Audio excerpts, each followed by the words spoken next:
Hi, I'm Dan Shell, Western Editor of Wood Bioenergy Magazine, and we're here live at the Bioenergy Conference and Expo in the Omni Hotel at CNN Center in Atlanta, Georgia, USA. This is the final broadcast here from the Bioenergy Conference, and it's sponsored by B&M Screening Solutions. And our first guest this morning is B&M's Andy Turner. Andy, glad to have you. Thank you. Glad to be here. It's been a big show so far, and I'd like to know what have y'all gotten out of the show? What have you found that's interesting, that kind of thing? Well, it's been a good show for us. We've had quite a few customers come by and just want to talk to us about our screening systems, and also we've been able to touch base with some of the other vendors that we're doing some projects with, and just stay face to face with people that need to. We see B&M's got a great presence in the industry, and we see your projects at a lot of the plants and manufacturing facilities that we go to. And I was just wondering if you can give us an idea of outside of the show here, what kind of projects or what kind of activity you're seeing, in the industry itself. Well, in the industry itself, it's growing by leaps and bounds right now, especially, of course, bioenergy. Hence what we're here for anyway. And it's green. That's good. Green is good now. So that's where it's going. The pellet fuel industry is really good for us right now.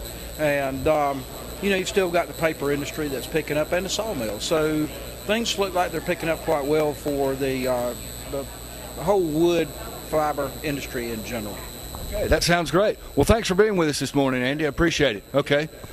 And right now our next guest is conference co-chair Rich Donnell. Rich, glad to have you here. Hey, Dan, good to see you. Well, the show's been on for about 15 hours right now, and I was adding it up. We've had 8 keynote speakers, 34 technical presentations, and the keynoters range from Rick Holley, who's CEO of Plum Creek Timber, to finishing up with Seth Walker, who's the chief economist with RISI. And there's been just a lot of information exchange, a lot of networking opportunities. There really has. People can walk out of here fully educated, I think, on the current state of the wood bioenergy industry. And this morning's keynote session was a perfect example. We had Alicia Kramer with Westervelt, talking about the development of their new wood pellet plant, large one in Alabama near Tuscaloosa.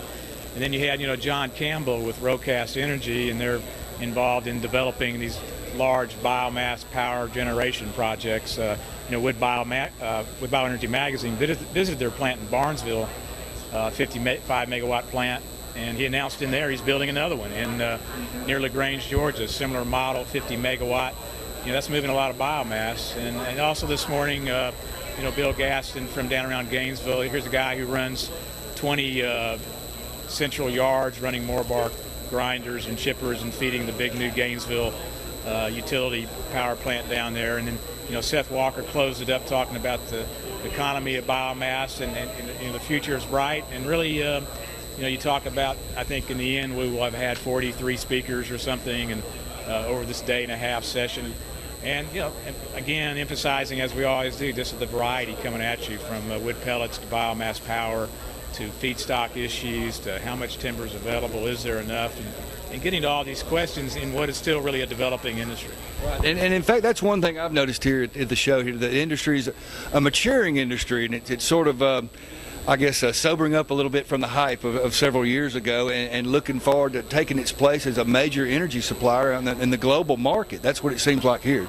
Yeah, that's a good point. Really, I've sort of reviewed, of course, this is the second time we've done this conference like this, and just reviewing the registration list of a couple of years ago, there were a lot of tire kickers back then. People coming in with the investment group, equity groups, seeing what's going on. Some of them entered the business for a little while and backed out, either because they failed at it or, kind of got away from it or wasn't their cup of tea. And some people stayed on, and you're right. So I think the attendance this time, you're seeing that the foundation has kind of been established for the bioenergy, the wood energy industry. And so the people here at this conference are keepers, I guess you could say. They're going to be here as this thing continues on. Yeah, absolutely. And this being the final broadcast here, we'd like to give a great shout out to our broadcast staff, all the exhibitors and sponsors who supported us here, plus the on-site Hatton Brown and Wood Bioenergy staff. I think overall it's been a real smooth event. It has been. I think exhibitors, there were 75 exhibitors on the exhibitor floor. We're in the grand ballroom north of the Omni Hotel, and we've been here We were here 2 years ago. Everybody seems pretty happy, good flow in the crowd. The exhibitors out here offering a lot of technologies. Of course, we've had them as guests and sponsors on these broadcasts.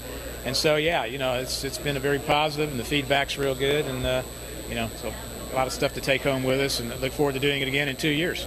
Absolutely. Well, that'll finish this broadcast up here. This is Dan Shell and Rich Downell signing off from the Bioenergy Conference and Expo in the Omni Hotel.